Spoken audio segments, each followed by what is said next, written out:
Thank you very much.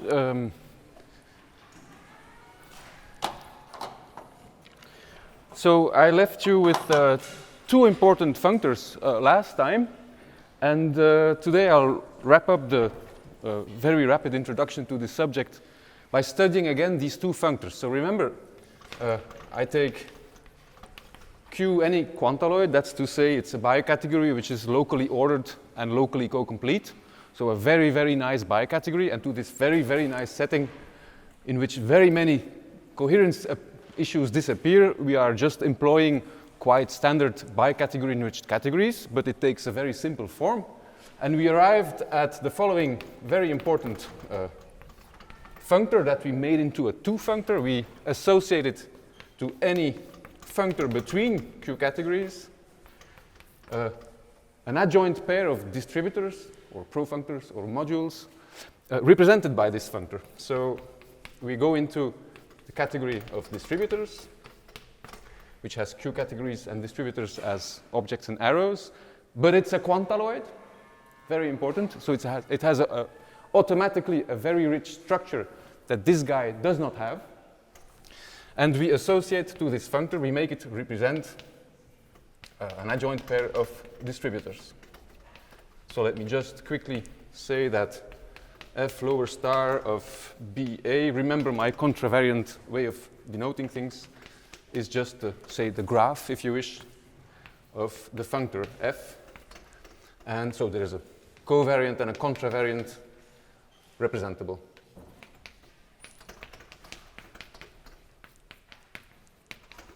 Okay, now because it lands in left. They relate A and B, yes. So we have the covariant one, the contravariant one, like this. And because they determine left adjoints, if we forget about the right adjoint, we call this, like in many situations, we call this a map. It's a left adjoint in this Quantaloid. Okay. So the point now was that because this is a Quantaloid, and this was by definition only a category, we could sort of pull back the local structure we have here. And remember, we said that we defined that F is smaller than G in the category of categories, precisely when it is the case for the distributors that they represent. That's to say, we use the structure which is naturally present on distributors to sort of make a definition on functors between categories. But by definition, therefore, we have a two-functor which is locally full and faithful.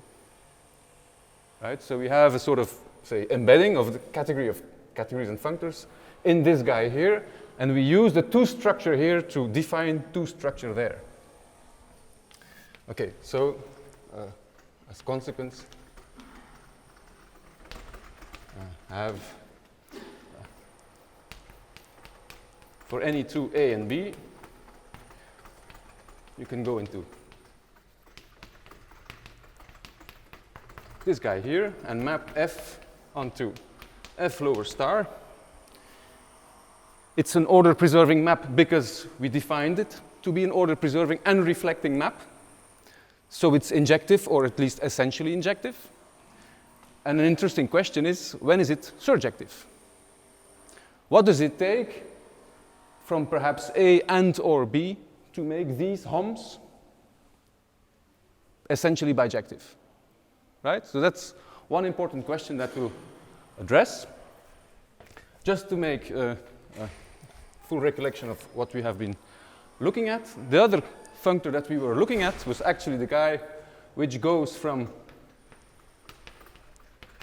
pre-sheaves on a locale, and we constructed for every pre-sheaf, we constructed a very particular Quantaloid enriched category whose objects were actually all the sections, local, global, whatever you want, of your sheaf. So as objects, we defined the coproduct.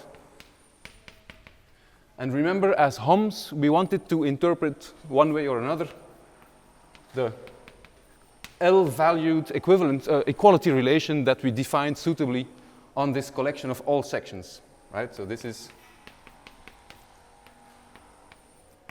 right? And so it turned out that the correct setting to look at these guys was categories enriched in the split idempotent completion of the locale. But moreover, these guys are symmetric. And actually, they are also what we call skeletal. So skeletal actually simply means that, in a way, the underlying order is a partial order. It's saying that any two functors into such a guy, whenever they're equivalent, they're equal. It's a non-essential feature. It's something you can always do away with. So the point here was to study this guy. We proved that it's a fully faithful functor. And our question was, to what condition on the right-hand side do sheaves correspond? So the sheaf condition on a pre-sheaf, does it have some kind of nice description in terms of enriched categories? And the answer to my two questions is the same. So by studying this guy, I will introduce a condition that will be precisely the right one here to characterize sheaves among pre-sheaves as categories. Okay. So first, if I have a little bit of time, I'd like to show you that these distributors are really, in fact, this functor which goes from categories into distributors, you can really take this as the starting point for building a fully fledged category theory. And you can do it whether it's for ordinary categories, for enriched categories. It's a kind of very general thought process in category theory that arises. And to exemplify this, even though I do not have a lot of time, I want to look at something that you're all familiar with and I think you all agree belongs in category theory. It's a Yoneda embedding. It's something we always want somehow. Okay, so how is a quick way to introduce this?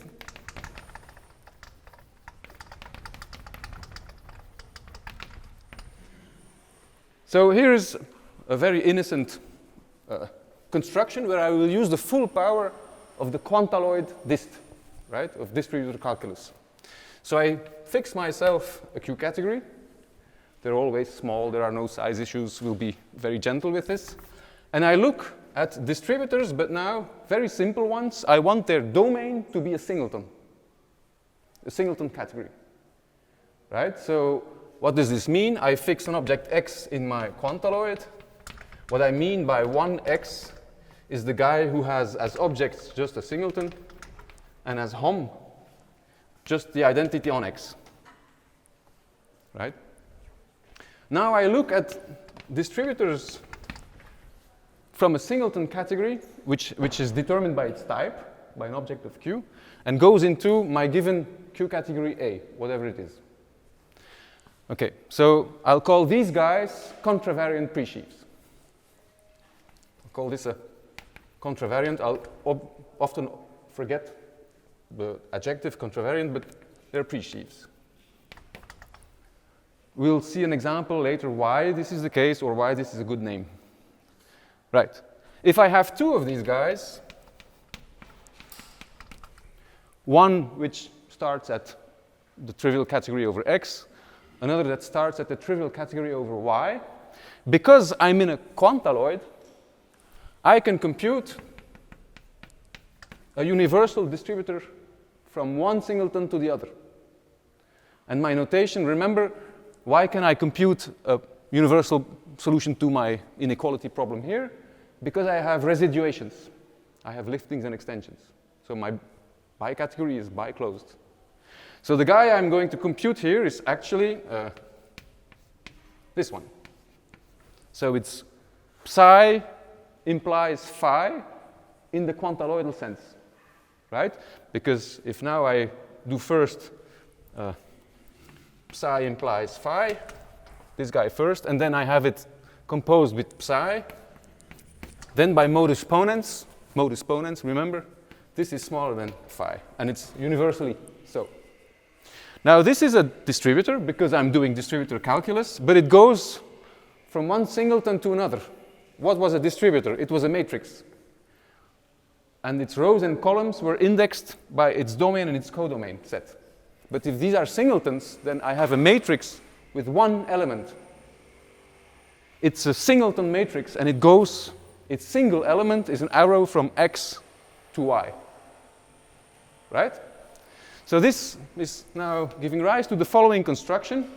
I'll write PA for the pre-sheaf category of A, and I'll define that its objects are exactly all pre-sheaves, that's to say, whatever distributor that goes from a singleton to A.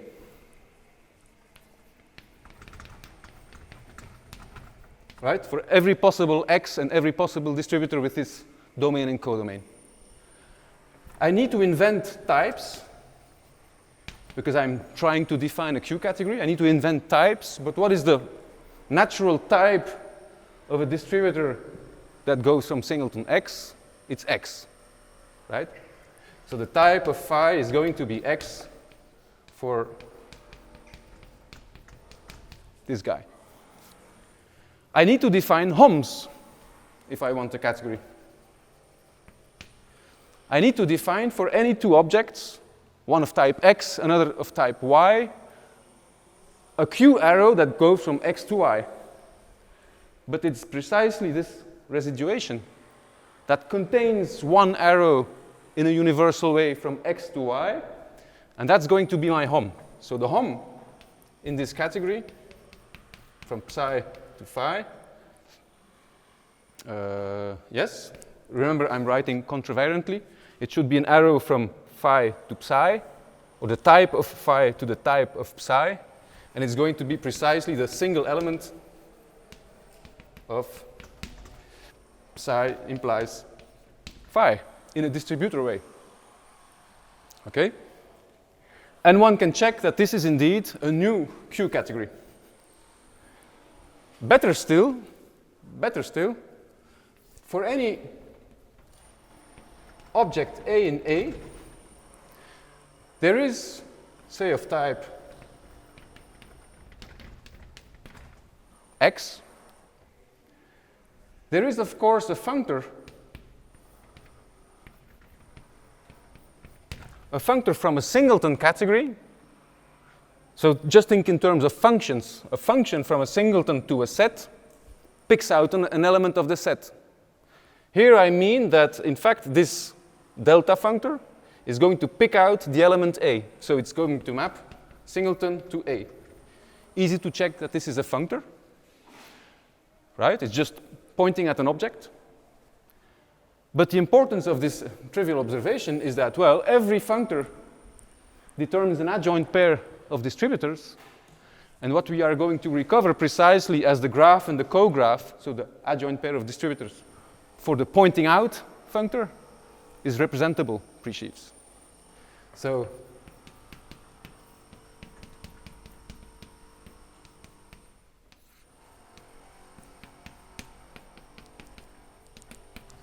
okay, so what am I saying? I'm saying that to every object I can associate in an extremely natural way an element of PA. You see? So what am I saying? Well, I'm saying that there is an embedding. It extends to a functor, which turns out to merit the name embedding because it's fully faithful in a suitable way. There is an embedding. Right. Maybe I should keep this.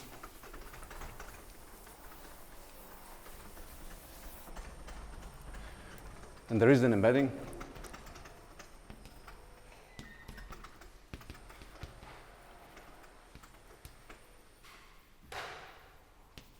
Ioneda embedding.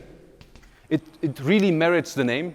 I won't go into too much detail, but say YA from A to PA, which sends an object A exactly to the representable functor.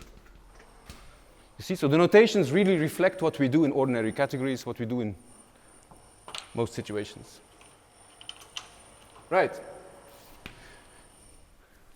Let's see. Good. Now, the assignment A mapping to P of A is actually the object part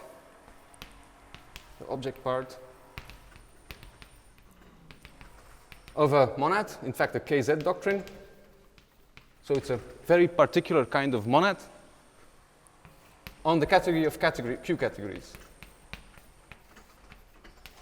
So it extends to functors, right? And it becomes a monad. Now, if you have a monad, you have algebras, like Eilenberg-Moore category, and Kleisli category, okay? It turns out that, in fact, because we have this KZ thing, so in fact, it's a very special monad that you define on locally ordered categories for which algebras are defined by adjunctions, essentially. So there are two very good things that happen. One thing that happens is that if you look at the algebras, so the Eilenberg-Moore category, you get precisely co-complete Q categories and co-continuous functors. Now, I'm putting it between quotes because I do not have the time to explain it and it's for no use later on. But let me just say what this KZ thing means. It means that we look at a category A. It's going to be an algebra for this monad, if and only if the Yoneda guy, the Yoneda embedding, has a left adjoint. So being an algebra for a KZ doctrine is precisely having an adjoint to the unit of the monad. This adjoint we typically write as S. And the reason is because if we apply this whole machinery to the very, very, very simple case of a Boolean algebra with two elements, remember cat Q with ordered sets and order-preserving morphisms, then these guys are the sublattices, complete lattices. And it's a well-known thing. The pre-sheaf construction is, in fact, the downset completion. Right? So you have an ordered set, and you look at the set of all down-closed sets. This is always a complete lattice. And your given order was already a complete lattice if and only if the downset inclusion has a left adjoint which precisely computes suprema. Right? So if you're a bit familiar with order theory and maybe you've worked out the example of cat Q2, so the Boolean, over the Boolean algebra 2, then this will be a meaningful example. The other remark that I want to make is if you look at the Kleisli category for this guy, the Kleisli category is this. Now, why is this important? Because it shows you that I introduced distributors and I told you it's the third ingredient that will make the theory work. I could have introduced Yoneda structures and invent distributors with them, right? And one way or the other are totally equivalent. So there are papers on pro-arrow equipments which start from a generalization of this situation. There are papers on Yoneda structures which actually start with a formal Yoneda embedding, but both these approaches to abstract category theory produce the same result, or are intended to do the same thing, basically. Right, so how is this important? And I want to relate to a remark which was made by Dennis and Laurent. So let me just say this in 1 minute. So what does it mean, this equality here? What does it mean to say that the Kleisli category for this pre-sheaf construction is precisely distributors? What it's saying is that if you have two Q categories, that the morphism between them on the Kleisli side is the same thing as a distributor. So a distributor between the two is the same thing as a morphism in the Kleisli category. Now, how do you compute morphisms in a Kleisli category? You apply your monad to the codomain. So a distributor between A and B is the same thing as a functor from A to the power of the pre-sheaf category of B. So what is this saying? The pre-sheaf category is the classifying object for distributors into B. And so it's again, once more, it could have been an alternative definition for the pre-sheaf category. We could have defined it as the classifying objects for distributors. So it's the very, Dennis called this the Grothendieckian way of defining things somehow, with his BG, for example. All right, so that's one example. Now I come back to my question that I did not erase. Yes, I erased it, about the surjectivity in the HOMs here. Okay, so that's my second example. So let me call this the Cauchy example. So again, I will be a bit fast perhaps, but I think you get the main points. I hope you get the main points. So I erase it, let me rewrite it. So when we associate to any functor its right adjoint distributor, we have order reflecting and order preserving map. I should write here.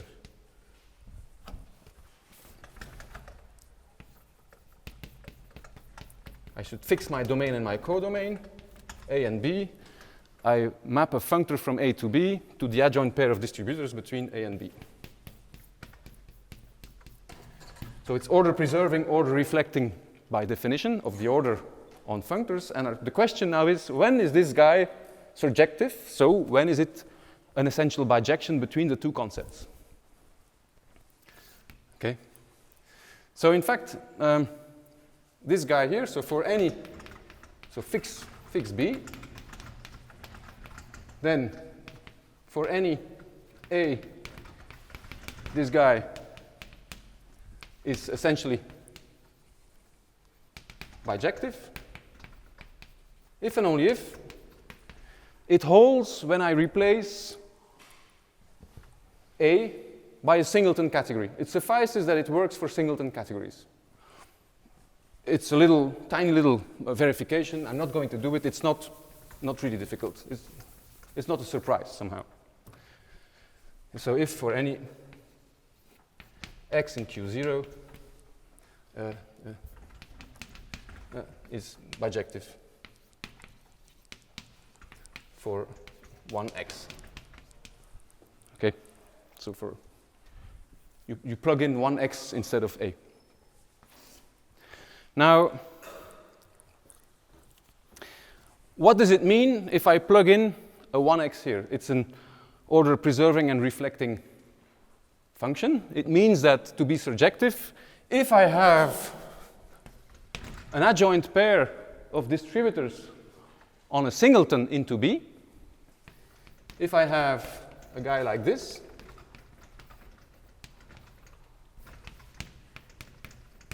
an adjoint pair of singletons, an adjoint pair on a singleton into B, then I want, and it's going to be essentially unique because it's order reflecting and preserving, then I want a functor from, so let me do it like this, then I want a functor from a singleton to B. But we agreed that a singleton from a functor from a singleton to B is just picking out an object of B.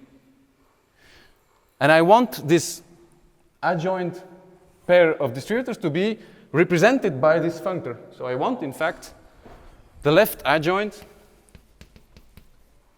I want the left adjoint to be represented by B. Right? So I want every adjoint pair to be representable.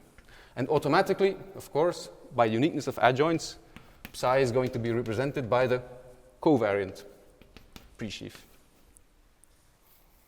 Okay, so it's again a question of representability. Right.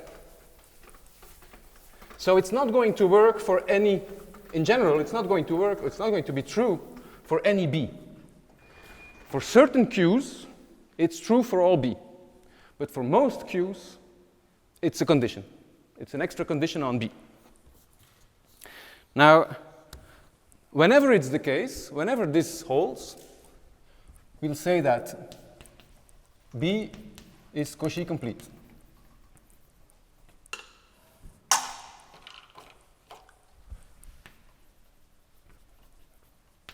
Okay, so it's a condition on a category B.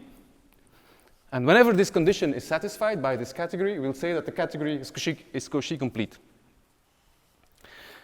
Okay. Now, as an immediate corollary, if we restrict to the good ones, the Cauchy complete categories, and we'll see the importance of this notion in the examples, if we restrict to these Cauchy complete categories, then what are we saying? We are saying that, because the codomains will be Cauchy complete, because I restrict to them. It's the same thing to give a functor as to give a left adjoint distributor. So in this case,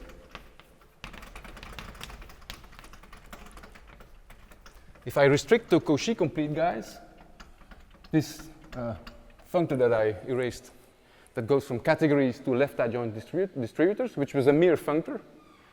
It was locally fully faithful, but by no means surjective on objects. I restrict to the objects for which it becomes an equivalence. Okay? Right. Now, it's not true that every Q category is Cauchy complete in general, but it is true that every Q category can be Cauchy completed. Okay? And so how does this work? Well, quite simple. We know we take our category A's, suppose it's Cauchy complete or not. There is, in fact, this Yoneda. I was saying that not every category is Cauchy complete, but can be Cauchy completed. And how do we compute the Cauchy completion of a category? I'll give you the procedure. I take my pre-sheaf construction, but I restrict it to those guys, those objects here, which are in fact left adjoints. Remember, these are all pre-sheaves, but I restrict to those which are left adjoint. I call this ACC for Cauchy completion. It's of course embedded fully, if you want, in the pre-sheaf construction. And because we noticed that every representable is a left adjoint,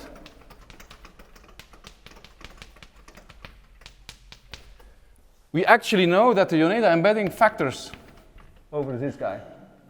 Right? So here we take as objects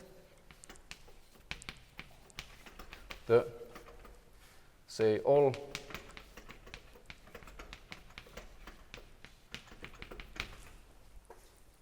pre-sheaves which have a right adjoint. Right, so now we have again a functor. I'll also call it Y because it's essentially the same functor. It's a factorization over an embedding, over an inclusion if you wish. Now we have again a completion procedure, and it turns out that again this is a KZ doctrine. Okay, so again the assignment A to its Cauchy completion is KZ doctrine. Okay, so you can so it's a special monad. So again, you can compute algebras for this monad, and we'll say that A is Cauchy complete, or it turns out that it's Cauchy complete precisely when it's an algebra for this monad. Okay. Now, as one of you remarked, there is a remarkable feature which is again extremely general. It is not restricted to this quantaloidal case. It's a general phenomenon. I have here this say restriction of the Yoneda embedding to the Cauchy completion of the category. It's a functor. One has to verify a couple of things. And as any functor, it determines an adjoint pair of distributors. So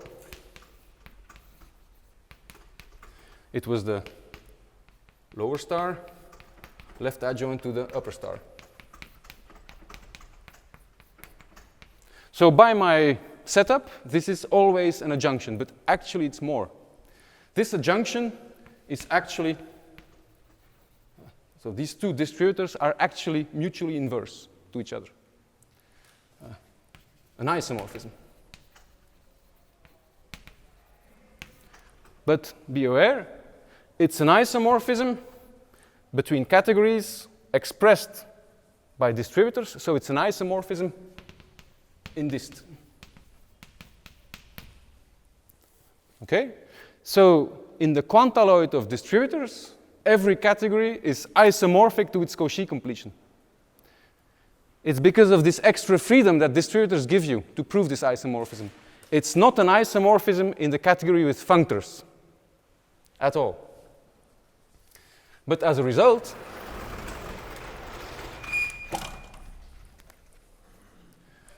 As a result,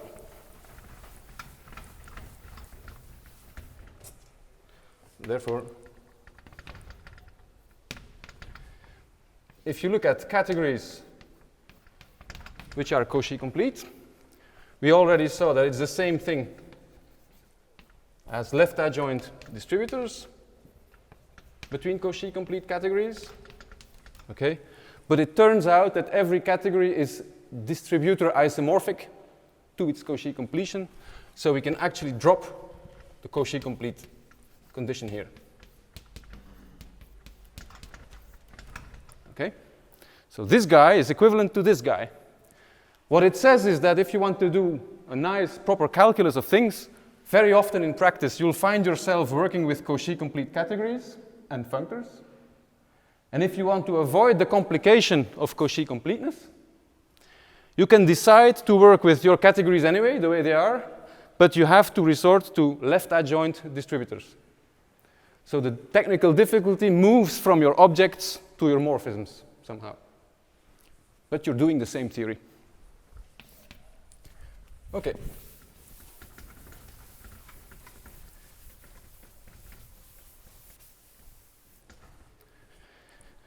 Now,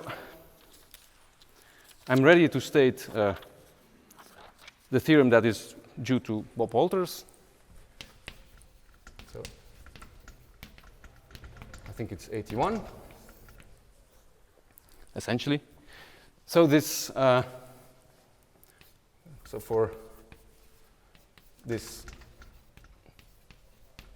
fully faithful functor that goes from pre-sheaves on locale into the category of categories enriched in the split idempotent completion, but I take only symmetric ones, and for good measure I take skeletal ones, but this is not so important.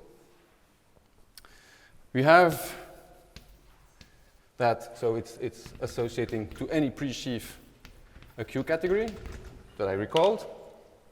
We have that F is a sheaf if and only if the category associated to it is Cauchy complete. So where does the name, I forgot to say, but where does the name Cauchy complete comes from? I think I mentioned it yesterday, but for metric spaces, remember we can do metric spaces, we just have to plug in the real numbers, 0, infinity. Then this becomes a category of metric spaces, and the concept of Cauchy completion is the sequential concept of Cauchy completion. Right? So that's a strong argument in favor of this name. Some people have called it Lauvier completion because Lauvier observed this in his famous paper, early 70s, where he worked this out. So F is a sheaf if and only if the associated category is Cauchy complete. And moreover, any Cauchy complete category on the right-hand side is a CF for a sheaf, or is CF for some sheaf.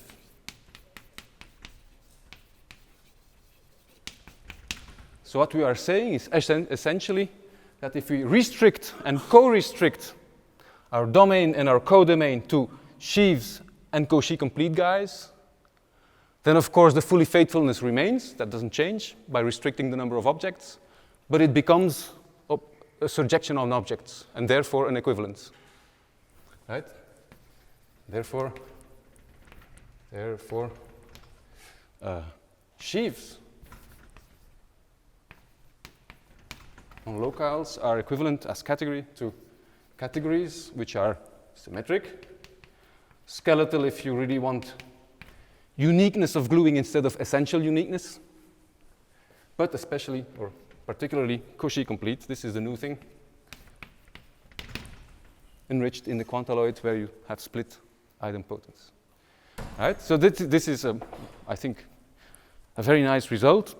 Why do I think it's nice? Well, not because we needed another description of, well, maybe we did, but of the topos of sheaves, but because it shows you that there is a very strong link with what people call generalized or many-valued logic.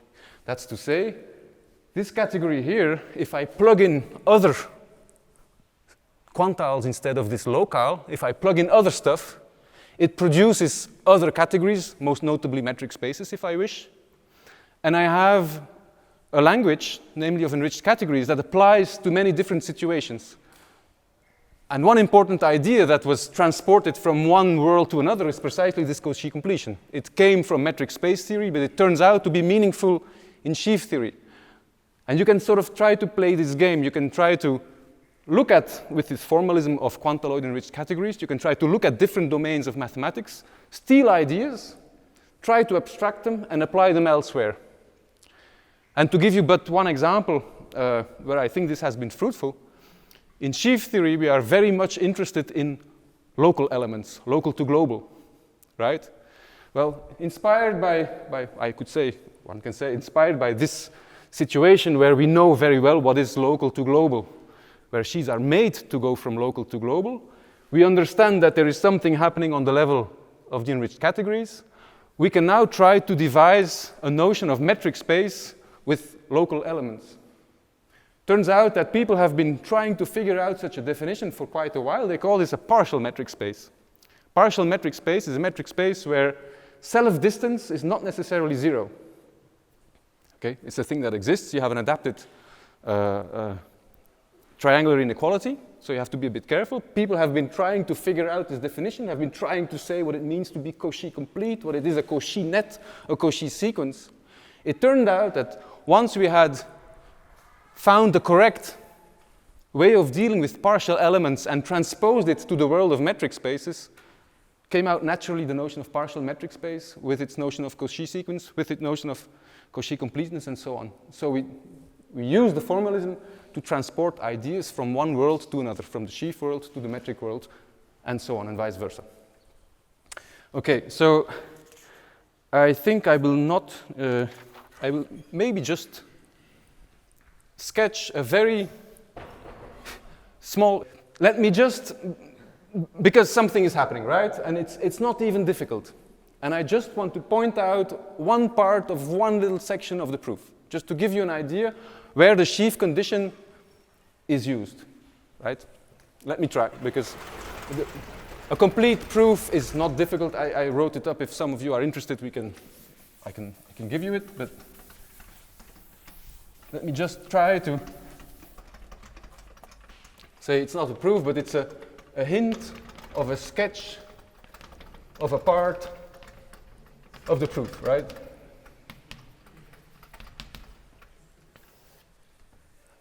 It's something that takes, some time to write down, but once you get into it, it sort of comes out. So suppose I have a sheaf F. Remember that I constructed this category CF. Now suppose that I have an adjoint pair of distributors. So if F is a sheaf,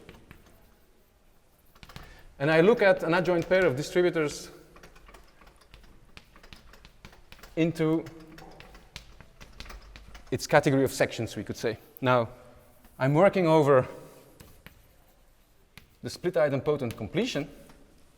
So this is, of course, important. I'm going to use this information. It's not something that works in every possible situation. It really uses the locale. So what is an object of LSI? It's an element of the locale, say U. Okay? So what is such a sheaf? And what is it composed of? It's a matrix.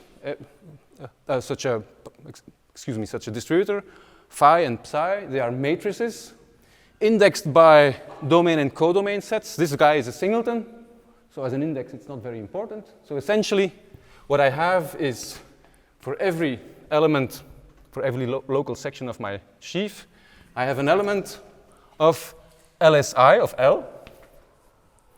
For every psi, I have an element of L. Psi x is an element of L for every x.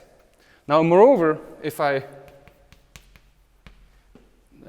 think of this local section X as being of level V, so it sits in the set FV for the sheaf F, then I can say more, because remember, the elements of a distributor have to be arrows in my base quantaloid from U to the type of X, which is going to be V. right? They are now arrows in a Quantaloid. But we computed that the arrows in this Quantaloid are exactly the elements below U and below V. So what I'm saying is that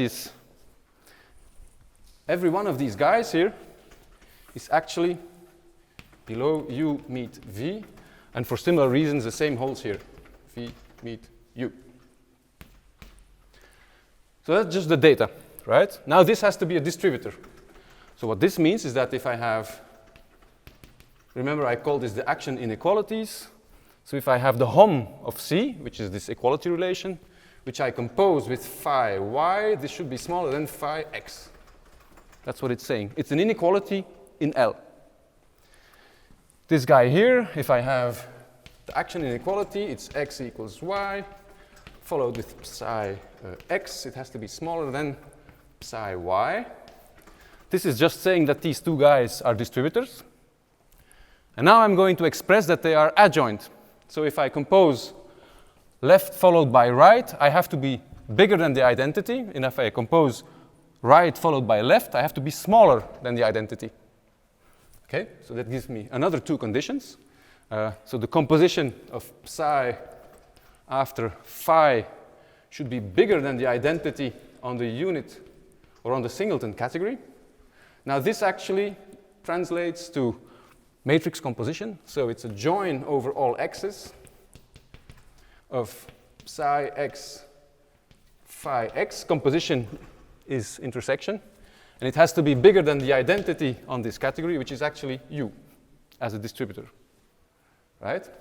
And the other one says that phi after psi should be smaller than the identity distributor on the category, but actually this is just saying, if I evaluate it in two objects of this category, that psi x meet psi y is smaller than the place where x equals y. So all the distributor conditions, which say something about the composition, about an adjunction, translate to order theoretic information. And what you can now see, if you stare long and hard enough, is that I'll try to find another piece of chalk. What you now see is that here,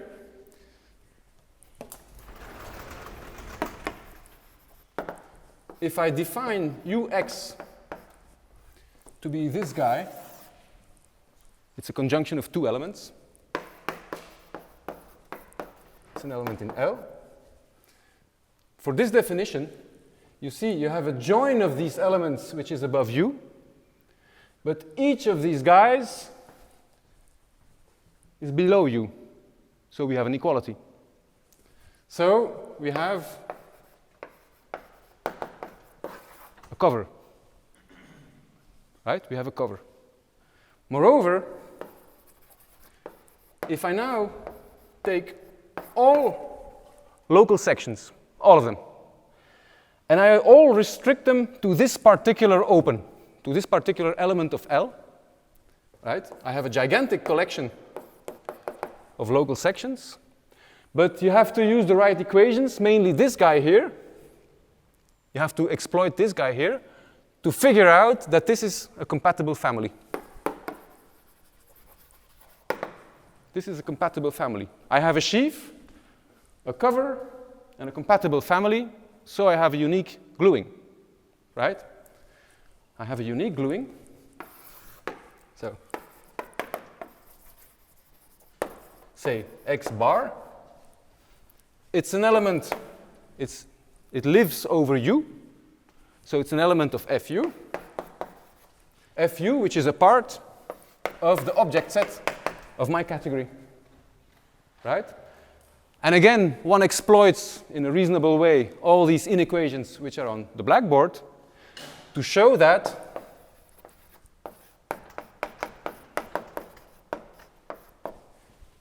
the distributor represented by this unique gluing is precisely the left adjoint. So I have shown, if I figure out all the details, I show that the left adjoint is represented by the gluing which is somehow living inside of this algebraic information. Okay? So there's a lot more to verify and to check and so on and so forth. It's a couple of pages of writing. Walters does it in one little paragraph in his paper, but it's there. And this is basically his result. So we have this theorem here. Now, right. Now I come to, well, a couple of final remarks that I want to make. Namely, to answer the question by Laurent, what happens in the non-localic case? Can we do something? Can we say something? And the answer is yes. And I find this a very nice answer. So I'm happy to mention it without detail. Okay, so naively, one could try to generalize this. And so indeed, why not replace the locale here on the left-hand side by a site, a general site? Can we do something more or less intelligent that makes sheaves on a site equivalent to a category of enriched categories? And the answer is yes. Now, I had prepared quite a few comments, but I'll restrict to the baseline. I don't know, I had the numbering of the sections. I don't know, I meant section number N. Well, I'll call Grothendieck quantals. Okay, so the question is, how about sheaves on a site? In fact, it turns out, indeed, that sheaves on a site are always equivalent as a category to the category of categories, which are symmetric, which are skeletal if you wish, but it's not essential, right? It has to do with essential uniqueness versus uniqueness, and Cauchy completeness. Enriched in a very particular quantile. Well, not the quantile, I'm replacing the locale by a quantile. In this locale, I split all idempotents. And I did this to create local units, right? Splitting idempotents means that every idempotent becomes a unit. So I create local units. Now, it's not true, I cannot say that I just split idempotents in this quantile. In fact, I can only split, or I should only split symmetric idempotents. So what is happening? In a locale, remember, a locale viewed as a quantile is commutative. And therefore, actually, no, I'm wrong. I'm not wrong, but it's not a reason. In a locale, the composition is intersection. And intersection is idempotent. And so, in fact, the locale is symmetric, is commutative. So every idempotent, every element is an idempotent and is symmetrically so, right? So it has an involute, which is the identity, and every element is equal to its involute. So all elements are symmetric, so all idempotents are symmetric. It's not going to be the case in my general result, because what should I take for this Q? Right? What is this Q? Now there is two ways of dealing with this, or there are two proofs. With Hans Heijmans a while ago, we proved, we made an explicit computation using, again, results by Bob Walters. There is a way of taking a site, building, in first instance, a Quantaloid out of it, and essentially this Quantaloid has what is called closed relations in a topos sense between the objects of C. So what you do is you take the objects of C as objects for this Quantaloid. For any two objects A and B, you look at the relation between the sheaves, between the representables, and then you close these relations with your topology. It's something that we saw in Laurent's lectures as well.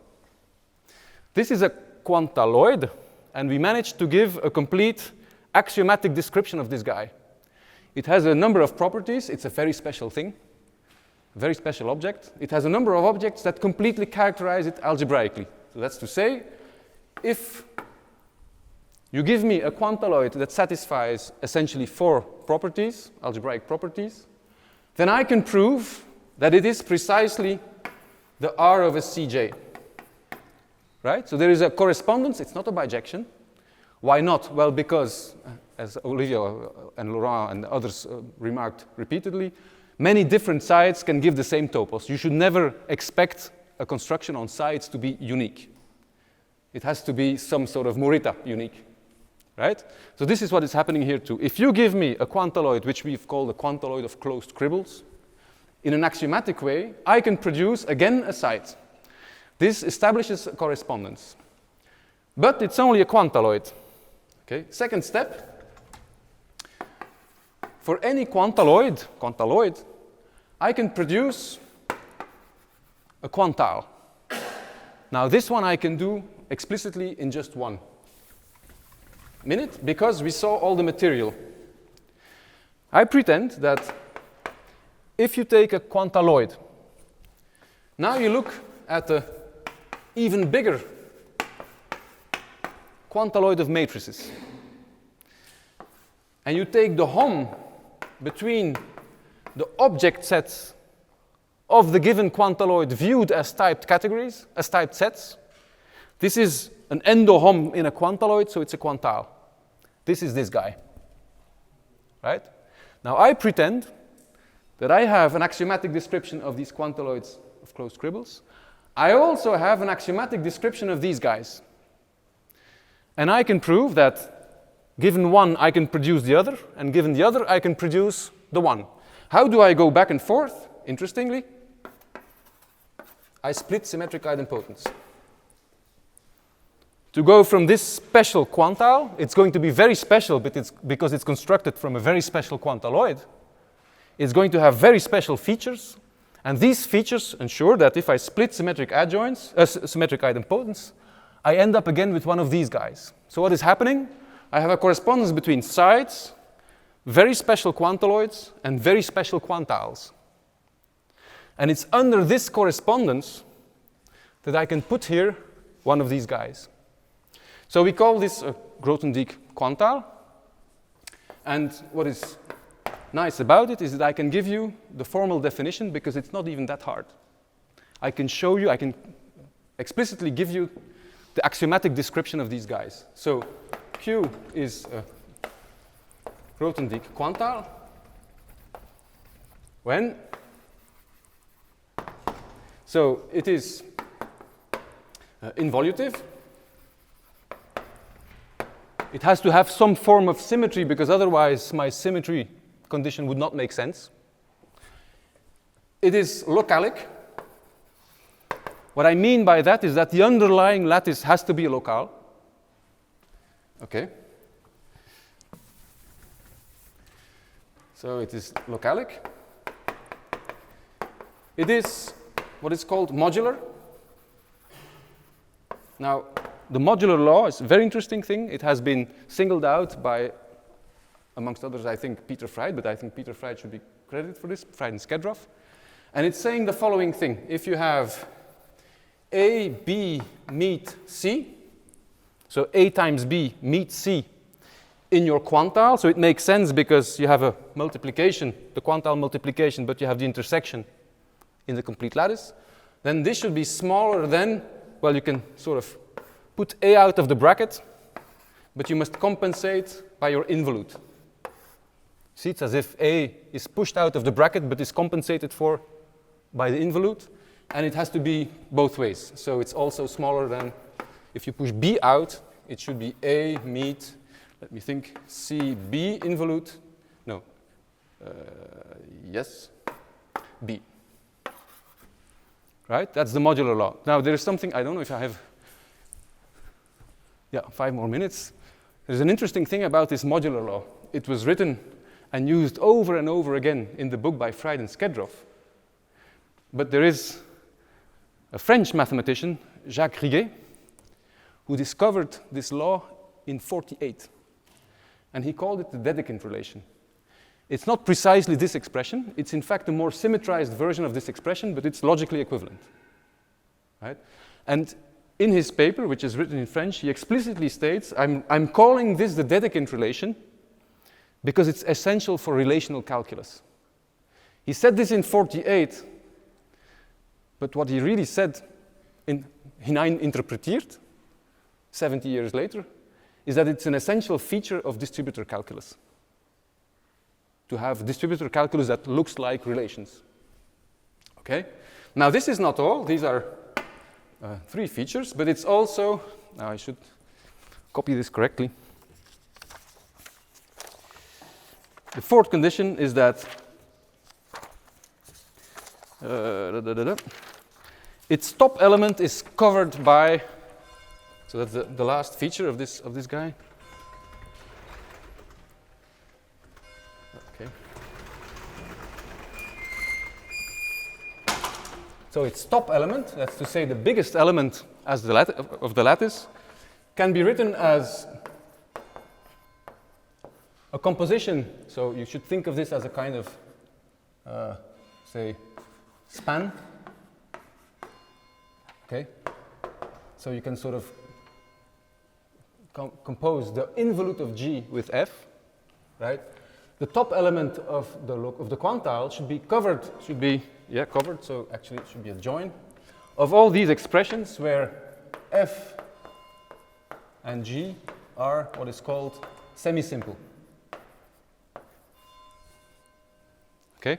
So it's an algebraic condition, you can like it or not, but it has the merit to exist, and it gives a very simple characterization of Grothendieck quantiles, which are precisely the ones that you have to plug in if you want to recover sheaf categories for any site. There is another way to understand precisely this construction. It's by observing that in the localic topos, the locale is the subobjects of the terminal. Subobjects of a terminal are also relations from the terminal to itself, from 1 to 1. 1 is a bound in a localic topos. So the same Grothendieck quantiles arise precisely as relations within the topos on the bounds. Right? This was observed by, I think Heymans was first, and then Simon Henry did this in his PhD thesis as well. So there are 2 proofs, 2 visions. One which is more practical, which I like a lot because you can compute.